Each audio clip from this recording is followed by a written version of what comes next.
Hoy vamos a continuar con sistema respiratorio y vamos a hablar específicamente de trastornos vasculares pulmonares y de dos patologías específicas que merecen nuestra atención.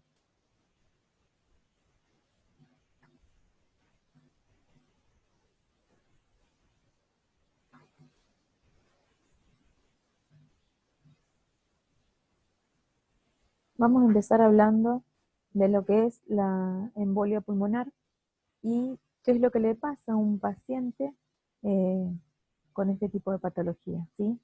Eh, Vamos a empezar diciendo que una embolia pulmonar o tromboembolia es una obstrucción del flujo sanguíneo en una porción del sistema vascular pulmonar. Fíjense acá, yo les traje una imagen donde pueden observar este tipo de obstrucción, ¿sí?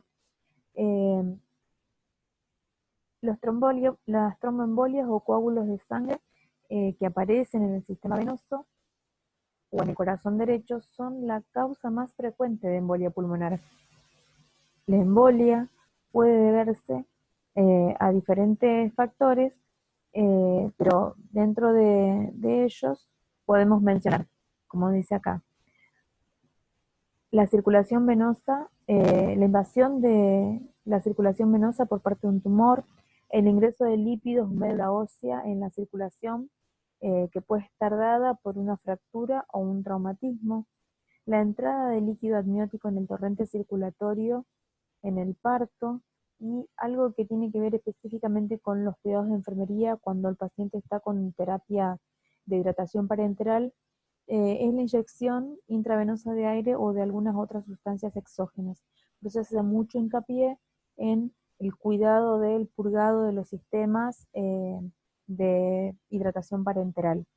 Otros factores de riesgo de las TBP o trombosis venosas profundas son las inmovilizaciones prolongadas, lo que ya habíamos mencionado, los traumatismos como fracturas de cadera y fémur, la cirugía, en particular las ortopédicas y pélvicas, y también las ginecológicas, el infarto de miocardio y la insuficiencia cardíaca, la obesidad y la edad avanzada son todos factores de riesgo que pueden llegar a ocasionar una trombosis venosa o embolia. Este tipo de afecciones constituyen una urgencia médica. Si hablamos algo de lo que es la fisiopatología, podemos decir que si nos enfocamos en esta zona, los trombos que afectan a las venas profundas de la pantorrilla rara vez pasan a la circulación pulmonar.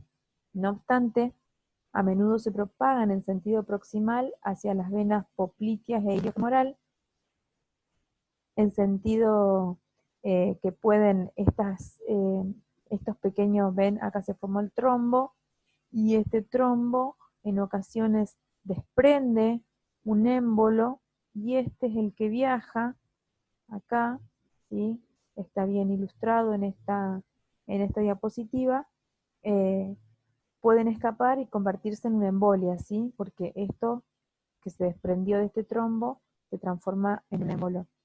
Dado que el calibre de los vasos pertenecientes al sistema vascular pulmonar es cada vez mayor, el trombo se mueve con mayor libertad, entonces puede migrar, ¿sí? Y lograr ingresar al sistema arterial pulmonar, donde los vasos se estrechan de manera paulatina hasta convertirse en los lechos capilares pulmonares, que acá lo ven cómo realiza la obstrucción de estos vasos pequeños. Se desprendió de acá, de este trombo, se formó un émbolo y fue migrando. Ven que acá va aumentando la luz del vaso hasta llegar y obstruir los vasos capilares, que son los más pequeños.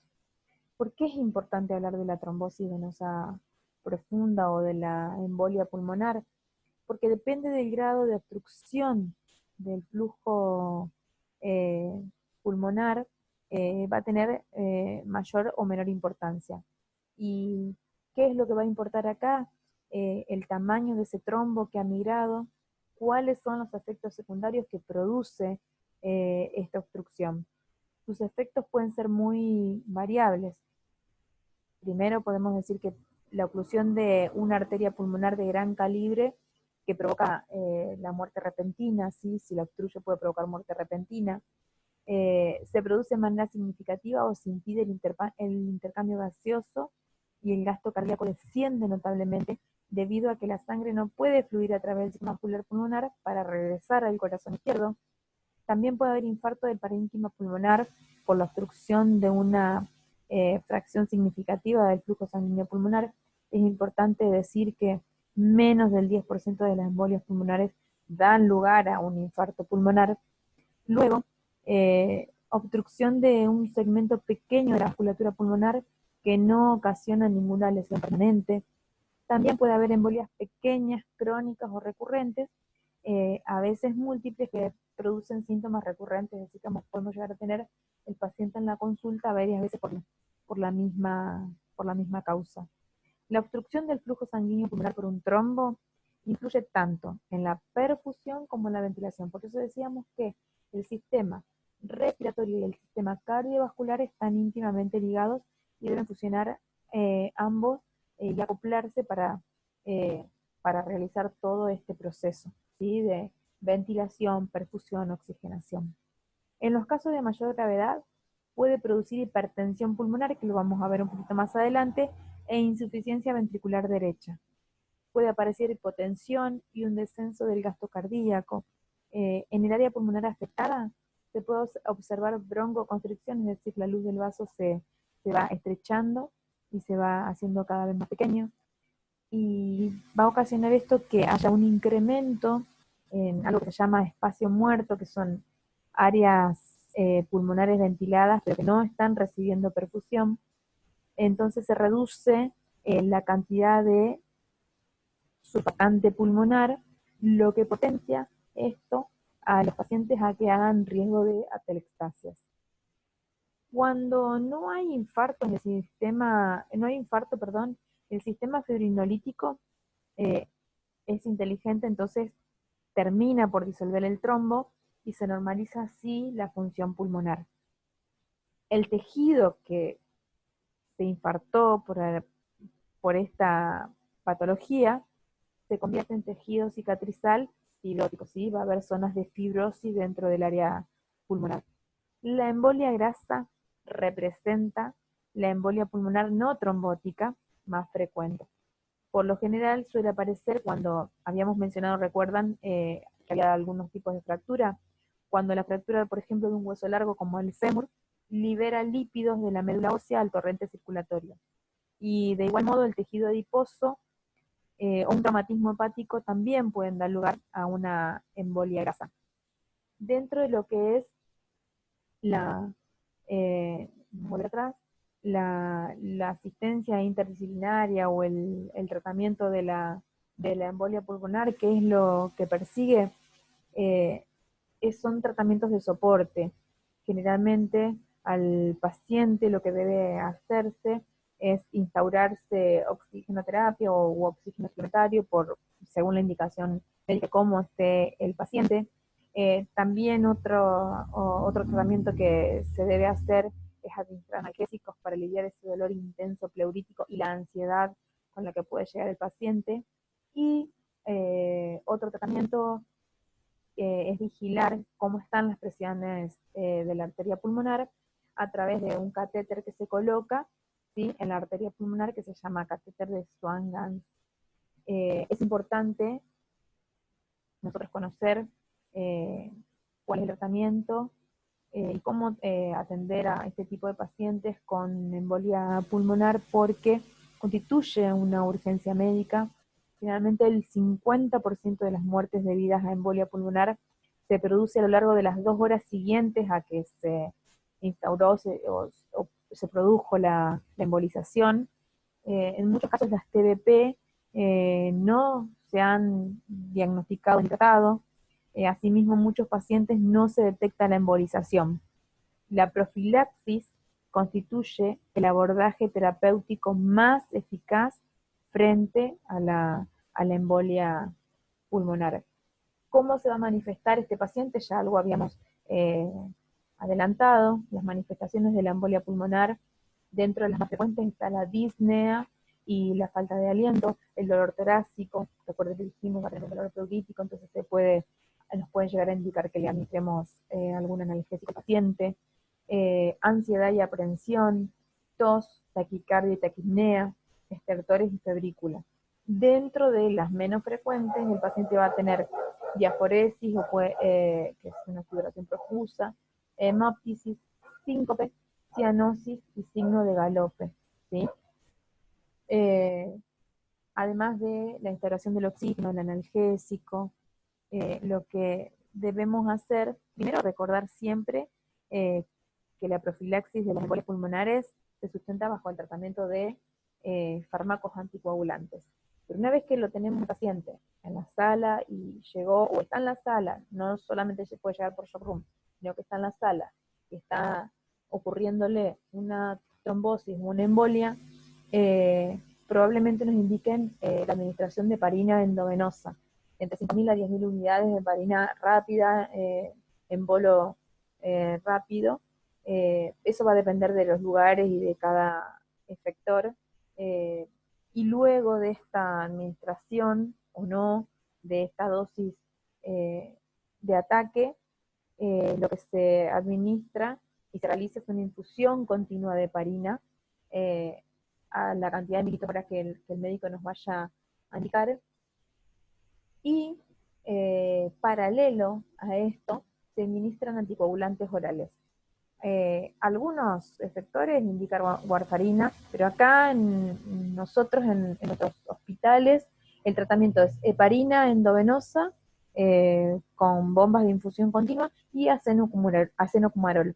¿Por qué se administran juntos? Porque el efecto del acenocumarol comienza a actuar entre las 72 a 96 horas, entonces sí o sí hay que administrarlo paralelo con los cuidados correspondientes a este tratamiento con anticoagulantes. ¿Por qué? Porque este tratamiento conlleva un riesgo y el riesgo es de hemorragia. Puede haber hemorragia gingival, el paciente puede presentarla, nosotros tenemos que estar atentos a eso como cuidado de enfermería y observar cómo está el paciente y dar aviso rápidamente si se presenta este tipo de complicaciones. Si bien es infrecuente, la hemorragia mayor afecta aproximadamente al 5%, de los pacientes que han sido tratados con heparina endovenosa. Pero es importante saberlo. Dentro de lo que es también cuidados de enfermería, acá yo les traje algunas relaciones para nuestro proceso de atención de enfermería, pero primero quiero hacer mención a la educación que nosotros podemos hacer a los pacientes y a la promoción de la salud que nosotros podemos hacer a estos pacientes para la prevención de la embolia pulmonar. Y dentro de eso podemos alentar a que los pacientes se desplacen lo más rápido posible luego de alguna intervención quirúrgica o alguna enfermedad que los haya tenido postrados en cama por varios días, aplicar vendas de compresión que vamos a ver más adelante, o dispositivos de compresión neumático que se les coloca a los pacientes, enseñar ejercicios para realizar con las piernas, animar a los pacientes a que lo realicen, porque a veces puede haber pacientes que no tengan muchas ganas de hacerlo, desaconsejar fuertemente el uso de almohadas debajo de las rodillas, porque ayuda a prevenir las TBP, y una ulterior, por supuesto, embolia pulmonar. Instruir también acerca de la reducción de los riesgos asociados, por ejemplo, si un paciente que se va de alta o que vino a la consulta y nos cuenta o le cuenta al médico que va a realizar algún viaje con varias horas en ese viaje, y a lo mejor no es que debe viajar en colectivo, pero sí va a viajar quizás en auto, tener como precaución detener el vehículo cada 1 o 2 horas, caminar para favorecer así el retorno venoso.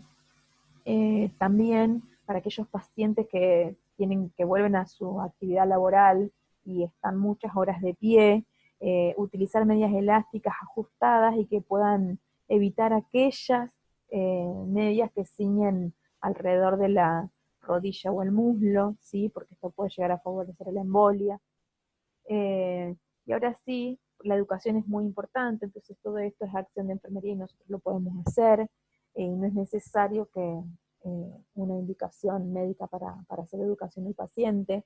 Eh, Dentro de lo que es el proceso, ya que les traje, para un esquema de un paciente con una insuficiencia respiratoria, porque este se puede presentar como una insuficiencia respiratoria, y una etiqueta diagnóstica que yo decidí traerles es la alteración de la ventilación espontánea. De Nanda, podríamos decir etiqueta, alteración de la ventilación espontánea. ¿Cuáles van a ser las intervenciones de enfermería para esta etiqueta diagnóstica? Por ejemplo, el control de la función respiratoria, el manejo de las vías aéreas artificiales si las tuviera el paciente, traqueostomía, intubación endotraqueal, ventilación mecánica, porque un paciente con estas características puede terminar en asistencia ventilatoria mecánica. ¿Cuáles van a ser nuestros objetivos para la alteración de la ventilación espontánea de nuestro paciente? El estado respiratorio, la permeabilización de esas vías respiratorias, tiene tubo, aspiración, si tiene tráquea, aspiración, si no lo tiene, pero no puede manejar las secreciones, no está ni entubado, ni tiene traqueostomía, aspirar fauces y fosas nasales si el paciente no lo puede hacer por sus propios medios. El estado respiratorio, y vamos a ver el intercambio gaseoso, cómo lo realiza, si lo está realizando de manera adecuada, y la ventilación del paciente. Hay muchos diagnósticos que nosotros podemos eh, eh, manejar aquí con este tipo de pacientes, pero yo les traje uno como para que lo puedan ver y lo puedan ir relacionando. Tener en cuenta también la valoración. Y dentro de la valoración que nosotros vamos a hacer como enfermeros, eh, entender que la embolia pulmonar puede ser una urgencia médica y esto tienen que entenderlo, porque su valoración puede ser muy focalizada. En otros pacientes con embolias de tamaño pequeño y que no suponen una amenaza para la vida, se pueden llevar a cabo una valoración de la enfermedad mucho más amplia. Eh, Dentro de lo que es la anamnesis que le vamos a hacer al paciente, vamos a ver todo esto que vimos dentro de lo que es las manifestaciones, si hay presencia de dolor torácico, si hay disnea, si hay otros síntomas que tenga el paciente, registrando siempre el inicio, la intensidad y los factores que pueden llegar a ser los desencadenantes, antecedentes de una intervención quirúrgica si la tuvo recientemente, eh, algunos otros factores como por ejemplo un parto, un tumor maligno o fármacos utilizados por ejemplo en la actualidad. Dentro de la exploración física, ¿qué es lo que vamos a ver en el paciente? ¿Cuál es el nivel de conciencia que tiene? Si hay presencia de respiraciones y pulso, el color, la temperatura, los pulsos cutáneos, cuáles son las constantes vitales, cómo están, el nivel de saturación de oxígeno, si hay distensión de las venas del cuello, edema periférico, cómo está el paciente, qué indicaciones y qué pruebas diagnósticas le hicieron al paciente. De laboratorio seguro les van a pedir para ver cómo están las concentraciones plasmáticas de nuestro paciente, radiografía de tórax, electrocardiograma, gasometría arterial, es fundamental la gasometría arterial, y nosotros tenemos que aprender a manejar cuáles son los valores normales, cuáles son los alterados, para poder hacer un mejor proceso de atención de enfermería. Dentro de las alertas que podríamos mencionar para este paciente, siempre valorar y registrar las constantes vitales y el estado cardiopulmonar, y más cuando es la primera fase de la embolia pulmonar, yo les diría que cada 15 a 30 minutos ver cómo está el paciente y hacer un registro y después sí hacerlos más espaciados cada 2 a 4 horas. Pero hasta que el paciente se estabilice hay que hacer un control estricto, porque es un paciente que, recuerden, es una urgencia, el paciente puede morir. Otra alerta para la práctica es registrar si es un paciente que a lo mejor puede alimentarse y recibe ingesta, registrar siempre la ingesta, ver cómo está la diuresis, y aquí la diuresis horaria, ¿sí? ¿Cuánto está orinando por hora este paciente? ¿Por qué? Porque a menudo la disminución de la diuresis indica disminución del gasto cardíaco, recuerden, sistema respiratorio y el sistema cardiovascular están íntimamente ligados. El mantenimiento de la perfusión renal es muy importante para conservar la función, o el buen funcionamiento de este órgano y evitar una insuficiencia renal aguda. Acá está, fíjense, dentro de lo que es los cuidados de enfermería, como les decía, aplicar las vendas de compresión, como estas que están acá. Si no tenemos este tipo de dispositivos, que son los dispositivos de compresión neumática para nuestros pacientes, fíjense que estos son diferentes, que están conectados a un equipo que hace que aumente la presión, ¿sí? Y en que entonces esto favorece el retorno venoso. Están estos que dicen a cuántos milímetros de mercurio tienen que estar inflados o insuflados. Esta es la conexión que tienen acá.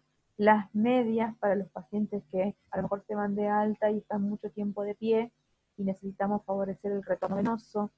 Nuevamente decir que se desaconseja el uso de almohada debajo de las rodillas. Y acá yo les puse cirugía, ¿por qué? Porque hay pacientes que requieren de un tratamiento quirúrgico a través de un catéter para realizar la remoción de esos trombos, esos coágulos que han quedado atrapados y que necesitan ser eliminados.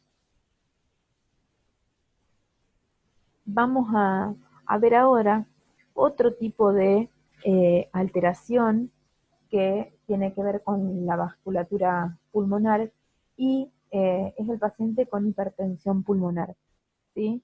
Normalmente el sistema vascular pulmonar es un sistema de flujo intenso, presenta baja presión y baja resistencia que se pueden aumentar,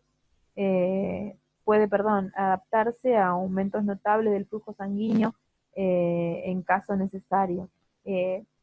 Acá vamos a ver que la hipertensión pulmonar constituye el aumento anómalo de la presión arterial pulmonar, y para que tengan un dato, la presión arterial media del sistema pulmonar se encuentra entre 12 y 15 milímetros de mercurio, lo que hoy les decía que podíamos medir, por ejemplo, para un paciente con una TBP, cuál es la presión de la eh, arteria pulmonar a través de un catéter que se llama Swan-Ganz. Bueno, tiene que ver con esto, con cómo lo vamos a medir y que estos serían los valores la presión arterial media normal que debería tener un paciente.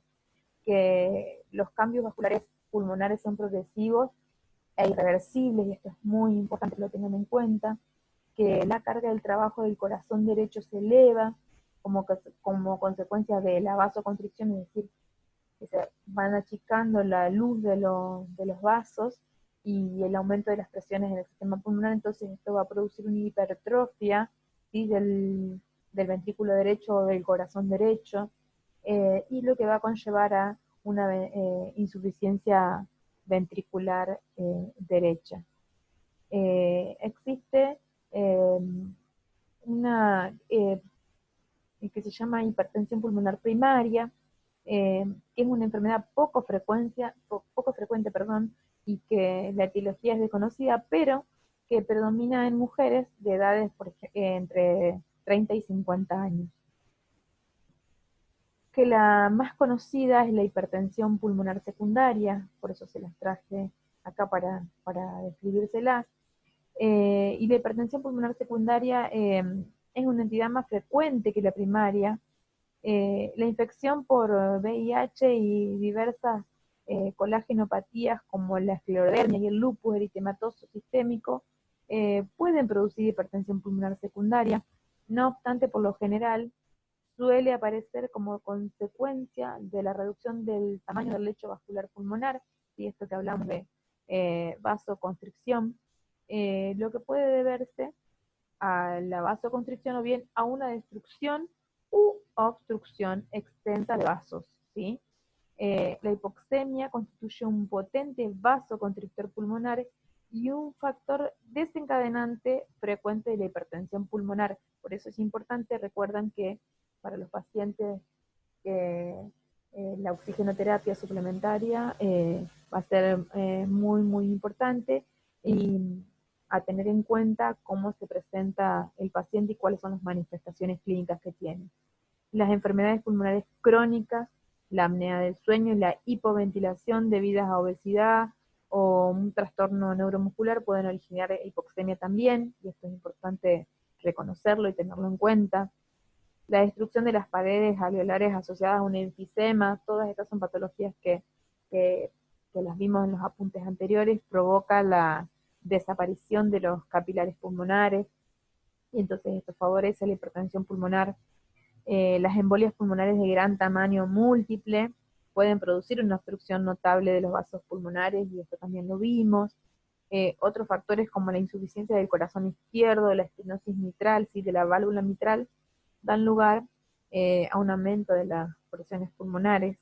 Y algo para destacar es decir que cuando empieza la hipertensión pulmonar se mantiene así a sí misma al inducir cambios en los vasos pulmonares que estrechan en mayor medida el lecho vascular pulmonar. Fíjense que acá yo les traje esta imagen que me pareció muy interesante, y ver el corazón derecho cómo está aumentado, las arterias pulmonares y arterias y venas, las más chiquitas, obstruidas, como las que habíamos visto en cuadro en las diapositivas anteriores. ¿Cómo se va a presentar un paciente con hipertensión pulmonar? ¿Cuál van a ser esas manifestaciones? También van a ser, fíjense que medio parecidas a las de las TBP, por eso hasta que se diagnostica es importante tener en cuenta eh, cuáles son esas manifestaciones que tiene el paciente. Y va a presentarse con disnea, fatiga, puede haber angina, angina de pecho y síncope asociado al ejercicio físico. Los signos y síntomas de la enfermedad de base suelen enmascarar los de la hipertensión pulmonar secundaria.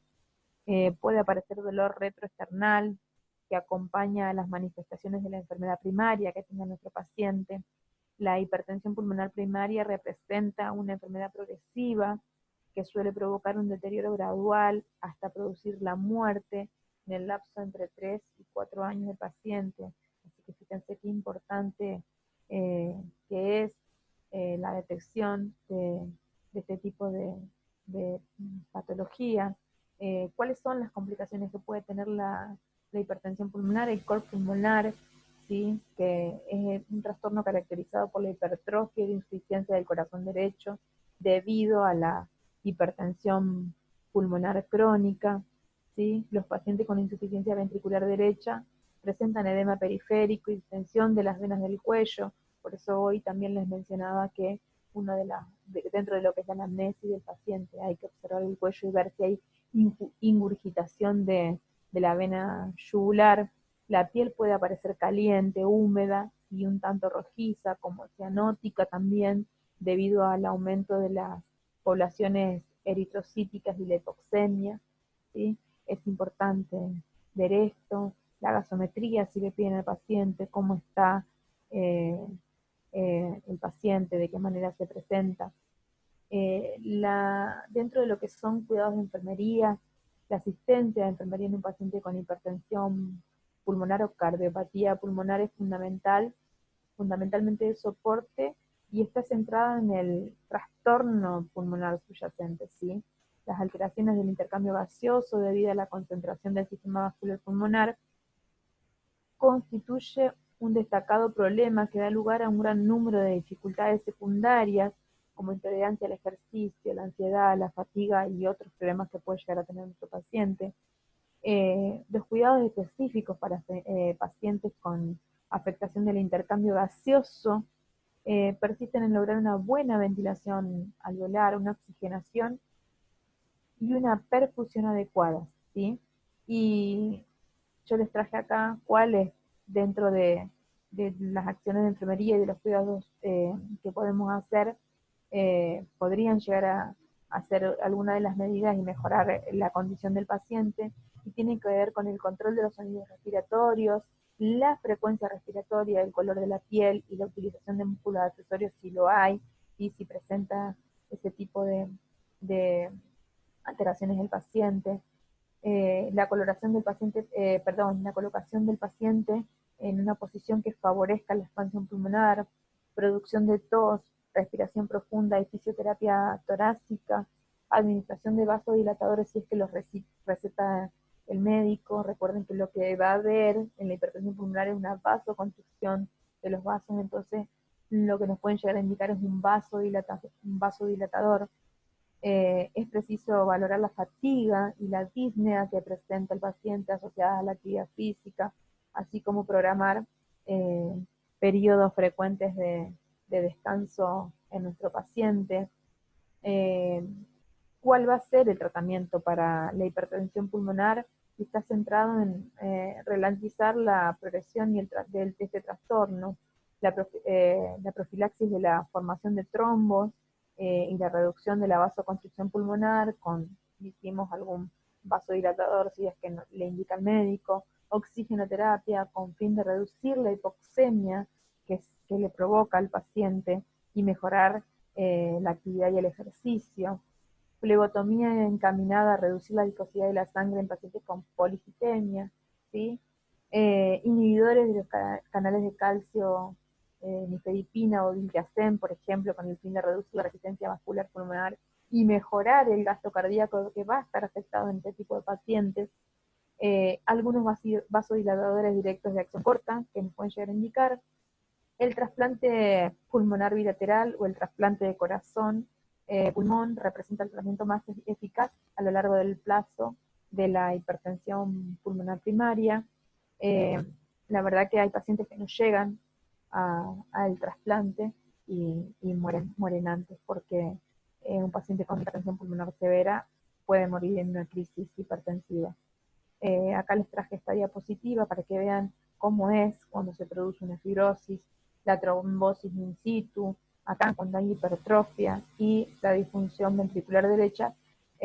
Acá fíjense cómo se estrecha el vaso pulmonar y produce la vasoconstricción pulmonar, cómo se ha reducido la luz de este vaso. Eh, entonces es muy importante conocer cuáles son las causas, cuáles son los tratamientos, cuáles son las manifestaciones clínicas que va a tener este paciente y entender que tanto sistema respiratorio como cardiovascular para este tipo de patologías está íntimamente ligado y tenemos que conocer ambos para poder brindar un adecuado tratamiento.